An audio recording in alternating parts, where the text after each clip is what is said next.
Reebok needed a big and bold shoe when they signed the big and bold Shaquille O'Neal soon after he was drafted first overall by the Orlando Magic in the 1992 NBA draft.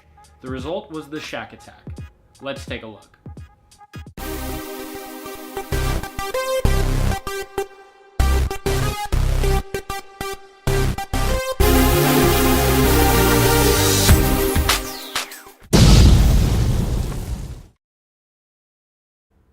Hey all, what is up? Reese here. I've got a brand new sneaker pickup to show you, and this is one that I'm super pumped about, pun intended, because what we're looking at today is the Reebok Shaq Attaq in the OG Orlando home colorway. The colors listed on the box are white, black, azure, and steel, and although some European retailers got these as early as December of 2016, the official release date was January 20th, 2017, with a retail price of $160. The shoe originally debuted at the beginning of the 1992-1993 NBA season and carried a retail price of $130. As we're going through this video, I'd love for you to leave a comment down below and let me know what you think about the Shaq Attaq and how they stack up against other Shaq signature sneakers. If you enjoy the video, don't forget to give it a thumbs up, and if you're new to my channel, make sure to subscribe to stay up to date with all of my latest videos. Getting into the shoe itself, this is one of only two original colorways of the Shaq Attaq. You had this home pair, and then there was a predominantly black pair that featured blue accents that was the away version. This was a very significant sneaker for both Shaq and Reebok. For Shaq, it was his very first signature shoe right as he was entering the NBA out of a successful college career at LSU. For Reebok, Shaq was the first signature athlete to have his own line. They'd obviously had plenty of players rocking their gear before, and one of the most famous examples of that was probably D. Brown, who pumped up his Pump Omni lights before his dunks in the 1991 dunk contest, which he went on to win, but they'd never had a truly signature athlete who had their own line with their own branding. Reebok had to get the shoe designed fairly quickly. They only had about 4 months after Shaquille O'Neal signed with the brand to actually get the shoe ready, and they had an additional kind of design consideration to make as they were creating the shoe, and that was just Shaq's enormous size. He stands 7'1". At his peak as a player, he weighed, I think, 325 pounds, and most importantly for the shoes, he wore a size 22.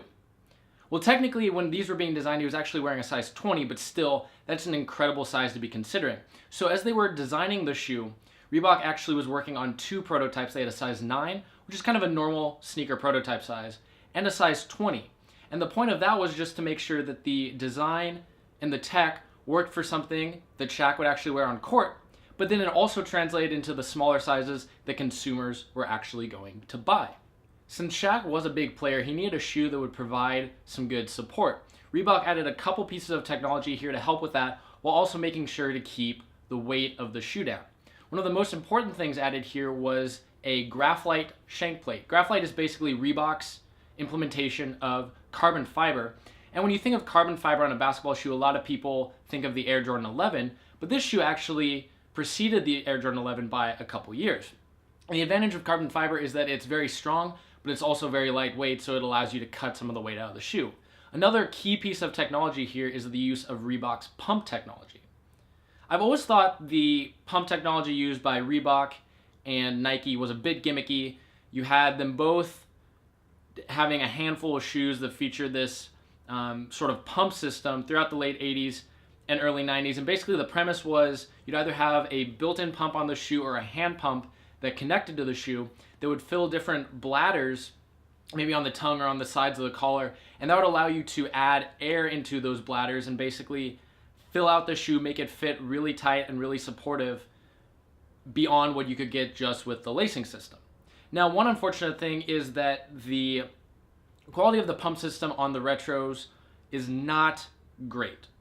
Both of my pumps do work, they just don't do all that much, and it takes a long time to pump them up. Now, I have heard that some people have gotten shoes where the pumps are flat out defective, so if that's something you're really concerned about, I'd recommend either trying these on in store or making sure you understand the return or exchange policy wherever you buy them online. For me personally, it's not a big deal that they don't work that well because I'm probably never going to be pumping that up, but it is one thing to note, and it is something you might care about, so I wanted to make sure to mention it. Now, with all that said, let's dive into a close-up view and we'll take a look at the colors, materials, and everything going on with this sneaker. We'll kick things off with a look at the box. You got a very basic cardboard box with Reebok Classic branding in navy. Take a quick look at the size and information tag. Getting into the shoe itself, you've got a mix of a couple different materials on the upper. You've got a white full grain leather. You can get a good look at that on the toe box. It's very soft, which means it will crease up. You can actually see here, I've got a bit of, just from the factory, like a little bunching right there, a little nick. Nothing too major, but something definitely to note. You then have this overlay on the outside of the shoe in black. It's a nubuck material. If we get really close, there's like a dark gray, almost elephant print pattern going on that's kind of tough to see. Then you've got Reebok branding right there. Behind this overlay, you've got the Reebok Vector logo in a steel gray. This is kind of like a wax suede. I'm not sure if that's exactly what it is, but it looks a lot like suede, but then it's got kind of a smooth feeling to it. And the final material we see on the upper is this really interesting, it's like a dull metallic, almost kind of slippery synthetic leather in your azure blue. You've got a pod on both sides of the shoe, and that's also the material that makes up the tongue. On top of that, you can see white flat laces. It would have been cool to see them include black laces as well. When Shaq was actually wearing these on court, he would lace these up with black laces quite often, so that would have been kind of neat to see them include that. Here at the top, you've got this leather kind of triangle-shaped pattern or patch with your pump system. You can see the pump right there. It's kind of like a half basketball almost in black. Pump it up there. Air release is over off to the side. The heel of the shoe, we've got the Shaq logo. It's just big Shaq text with the Dunkman. Obviously, that never caught on quite as well as the Jumpman, but it's a cool logo nonetheless. You got the same thing on the inside of the tongue. You've got a black mesh inside of the tongue and lining. The insole is blue. It's got Reebok text, the Shaq logo, and then it says, "All men count on you, but none too much." And then finally, we'll take a quick peek at the hang tag that comes with the shoe. It's the same nubuck that we see on this overlay, and then it's got the Shaq logo as well. The midsole then features just like a polyurethane material, nothing too crazy in the cushioning department. You can see you've got sections of black and white, then with some of the outsole wrapping up as well, wherever you see the blue. If we flip now to the bottom of the shoe, you can see there's two rubber sections in black that have just giant herringbone traction patterns.